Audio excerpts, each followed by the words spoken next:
Thank you, Casey, and thank you all. In the early days of the World Wide Web, someone once said, give a person a fish and you feed them for a day. Teach them how to use the internet and they won't bother you for weeks. At the time, it made me laugh, but today it feels more prophetic than we knew. Our devotion to our devices isn't just fondness or habit. We're hooked. The moment we wake, we check the headlines. We scroll through our feed before we go to sleep. We're spending at least 7 hours a day online, and our use just keeps on rising. Over the past year, according to one report, the daily average of time spent online went up by 4 minutes per day. 4 more minutes. Doesn't sound like much, but I've been thinking about what it means. Over a year, 4 minutes a day adds up to 1 whole day per person, which, when spread across every internet user in the world, means more than 5 billion additional days of internet use in 2022. 5 billion days plowed back into our computers. The number boggles the mind. And it makes me think of something the novelist Annie Dillard once wrote. How we spend our days is, of course, how we spend our lives. I'm not a technologist, but I believe that the aim of technology is to make our lives better than they were. And I wonder, if someone told us we'd have 1 extra day per year, would we conclude that the best thing we can do for our families, for our communities, for our world, was to take those extra 24 hours and invest them back into our screens? I am concerned that we're undervaluing the most precious currency of all, our time.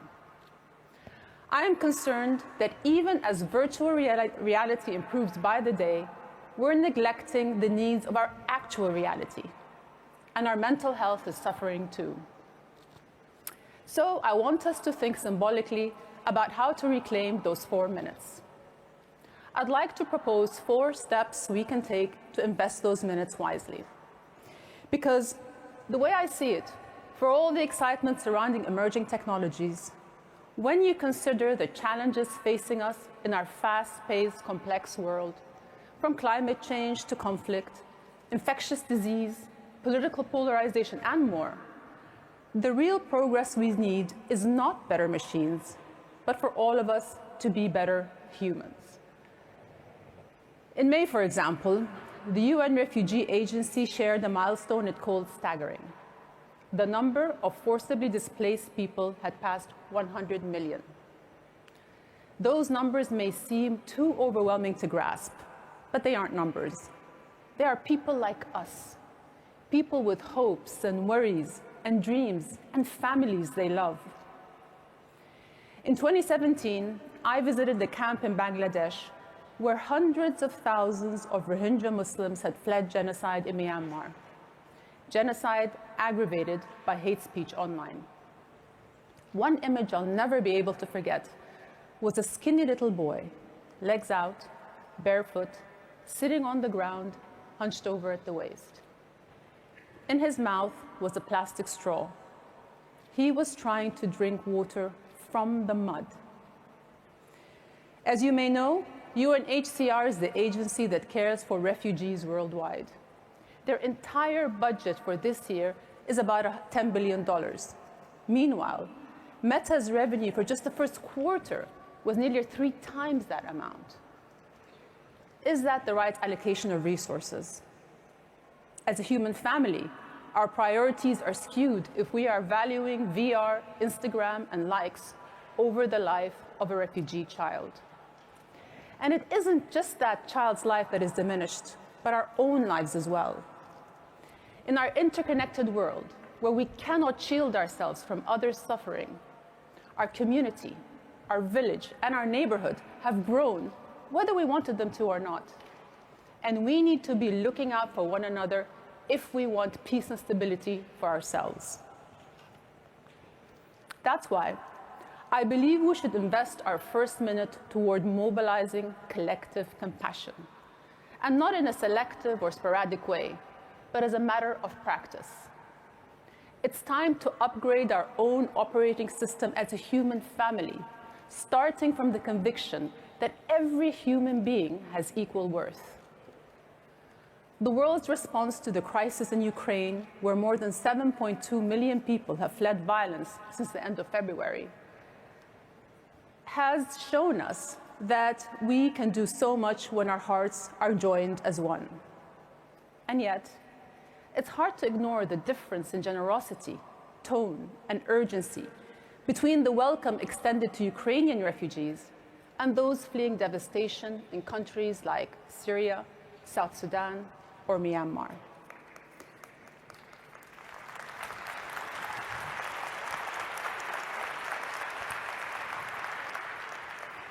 It's hard not to wonder if skin color and religion affect the global community's humanitarian instincts and whether the impulse is to lend a helping hand or look away. Prejudice and intolerance are often at the root of conflict in the first place.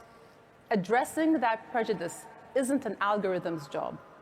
It's up to us.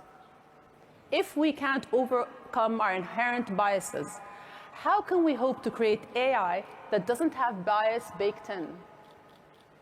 So, minute number 1 goes to boosting compassion without discrimination. Let's invest our second minute in building a common concept of truth. These days, it's all too easy to restrict our news diets to narrowly customized content.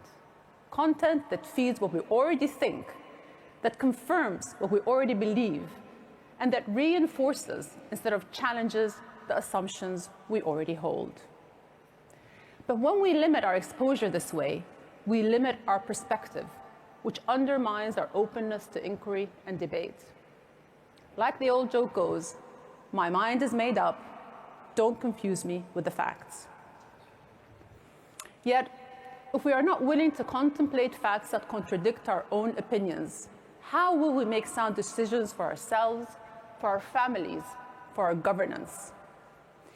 Meanwhile, the speed with which misinformation is spread has undermined our trust, and a media ecosystem that elevates simple lies over complex truth and where clicks reward conflict over credibility will only make things worse. Somehow, we've got to renew our tolerance for nuance, complexity, and detail. Insisting that everything is either black or white can actually obscure the path forward. I've often said that one of the most important things we can do to make our world a better place is to take a moment to look at things from the other side's point of view. Not that we're suddenly going to agree with their position or vice versa, but opening our minds might open up some space for common ground. There isn't one right way to do the right thing or get the right results. There's always a third way. And finding that path shouldn't have to feel like a sacrifice or a compromise. Sometimes it's about taking the best of both options to create something new both sides can believe in. So, investing in compassion and common truth is essential, but those steps will not be enough. We also need to ensure we're equipped to act on our own values. And that's why minute 3 should go to reclaiming our human agency. Because more and more, we're depending on our devices not simply for distraction, but for direction. Our GPS tells us what route to take. Our texting platforms prompt us what to write. Our shopping apps point us toward what we should buy. We barely have time to think before we act. But the more we delegate decision-making to AI, the fewer choices we're making for ourselves. Intentionally or not, we're giving up our own process of reflection and discernment. And that's a risk. In a world of complexity, we need our human powers to be fine-tuned so that we can decide among imperfect options and adjust to unexpected demands. So, what would it look like to reclaim our human agency? Where do we begin? For myself, I'm trying to be more mindful of the trade-offs underway and to notice the moments when enhancing convenience means relinquishing critical thoughts. To keep our mental muscles strong, we need to do the difficult work of weighing and making choices. We need to be willing to forego the algorithm and figure things out for ourselves. Which brings me to the last minute. And my request for this one is very simple. Invest your time in the people you love. Life is precious and always too short. The Twitter feed will never end. There will always be one more TikTok. But time only moves in one direction, and we can't take it back. I lost my father earlier this year. I miss him every day. What I wouldn't give for one more moment with him. So let's take those 4 daily minutes back. Let's put them somewhere that counts. Compassion, truth, human agency, and time well spent with those we love. And let's look too at how technology can reinforce those objectives, not simply by pulling us back to our screens, but genuinely helping us build better lives. Imagine if social media no longer eroded our attention, but instead helped us stay focused on the problems we're trying to solve. Imagine if recommendation algorithms stopped sending us more of the same, and instead found ways to open our minds and expose us to new ideas. Imagine if the greatest strength of AI was not in making decisions for us, but rather in helping us be more discerning in the choices we make for ourselves. And imagine if instead of devoting 5 billion more days to the internet, each of us invested our time in those we love. One thing all of us want is to live profound lives with little regret. As people grow older and look back at their lives, very few would tell you they wish they had spent more time in front of their screens or behind their desks. But most wish they had spent more time with the people they care about. Our lives are given texture and meaning not by technology, but by each other. And I'm very grateful to be spending these 25 minutes with you. Thank you.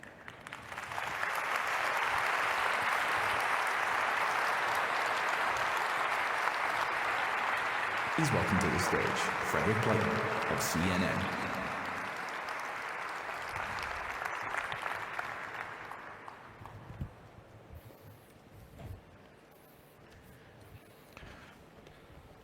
First of all, thank you very much, Your Majesty. Second of all, I see I'm the only guy wearing a tie, I think, in the entire building here. Not too late to and with take a it paper off. notebook.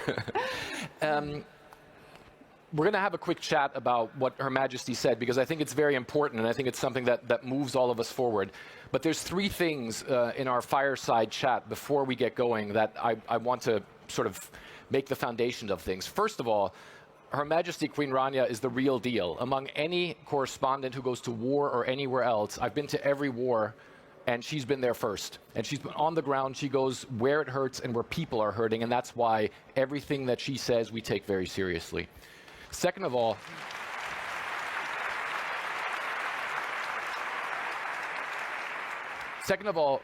you and I, we've been to a lot of these places where refugees suffer, where people have almost nothing. And I think in the past years, in the past maybe 10 years, the biggest game changer for people who are fleeing is you folks. It's been tech. It's been people hooking up to where they can go, how they can be safe, how they can integrate into societies. And I believe, and this is my first question, that the only way to come to terms with the streams of refugees that are going to be coming will be tech, won't it? Right, right. You know, I think it's kind of almost a shameful paradox that we live in an age of convenience and instant gratification, and yet we're witnessing such human hardship. But on the flip side, we're also living in an age where the impossible is not just possible, but it's also probable. So most of you here in this room are very comfortable imagining unimaginable technological advancements and making them happen. And so I think our world really needs its fair share and deserves its fair share of that imagination, particularly the most vulnerable of us. And to be fair, the tech sector has worked hard in designing and scaling programs that support refugees. And it's very important to remember that when a person becomes a refugee, it's not just their home that they lose. but they become, they lose the people and the places that constitute their entire ecosystem. So they become disconnected from every aspect of their prior life. And digital platforms can really help reconnect them to essential information, services, resources, and just as important, a sense of community through online learning and skilling, employment matching, translation apps, mobile fund transfers. So all these things are incredibly important. But there is a word of caution. The Migration Policy Institute warned that out of 170 tech solutions that were developed for refugees in 2015 and 2016, the vast majority had become defunct by 2018. So technology can be a lifeline for refugees, and it can't be just a fad. We need to sustain our attention and be consistent in trying to help the refugees. But there's a lot of room for innovation. For example, Jordan is the first country where the UN was able to deliver humanitarian aid using the iris scan payment system. So in Jordan, the refugees are able to buy food literally at the blink of an eye. And that very same system now is being used to support Ukrainian refugees. The biggest selling point for technology is the fact that it transcends borders at a time when our world, unfortunately, keeps erecting them. And I'm not talking about geographic borders only. Refugees on a daily basis, as you know, face legal, cultural, linguistic, economic barriers. And you all can develop solutions that can help overcome those barriers. And for that, millions around the world would be eternally grateful. That's one of the things I was very inspired by a quote that I read from you that said, people inherently are good and they want to do the right thing if nobody is telling them to be fearful of the other. Right. How can that be combated, especially in these times where we have polarization, economic problems around the world? Look, fear has always been an effective political tool, especially in times when people are anxious and uncertain about their futures, and this is the time that we live in. Polarizing and populist leaders will try to validate that anxiety about a world that is changing at a dizzying pace by pointing at easy targets. The enemy is always over there. It's the refugee, it's the migrant, it's the Muslim, it's globalization. People are inherently good. It's just that we never make good decisions when we're fearful. And when you're scared, the suspicion starts to get the upper hand over sympathy. And you've been to so many refugee camps, people seeking shelter. I have as well. I find every time I speak to someone there, I feel this could be my neighbor. I would have no issues with that person being my neighbor. Yeah. And yet, in where I live in Berlin, there's a refugee shelter right next door. I've never been there. Well, the thing is, you probably feel that way because you've exposed yourself to so many people from different walks of life. It is frighteningly simple for the human mind to tune off the suffering of others, particularly when they do not seem to be like us, or when they have names that we find difficult to pronounce. Studies have shown that we are instinctively more attuned to the pain of those who are like us. The suffering of people who seem different don't elicit the same emotional or mental reaction. And that kind of choosy compassion, that selective kind of empathy, has real tragic geopolitical consequences because it's a blind spot in our humanity. It determines where we look and what we see. So, for example, if you were following the news as the Ukraine war was unfolding, you'd be forgiven to assume that it's been decades since our world has witnessed such conflict, but it hasn't. Depending on what definition you use, today there are about 30 countries currently at war in our world. How many of these conflicts make it to the headlines or stay there for more than a day? How many of those civilian populations are getting the support they need? It's all too easy to look away, but that would be a grave mistake because injustice somewhere has a way of diminishing us all everywhere. And you can be sure that when there's turmoil in one country, instability will reverberate way beyond its borders. And so, it's really up to us to.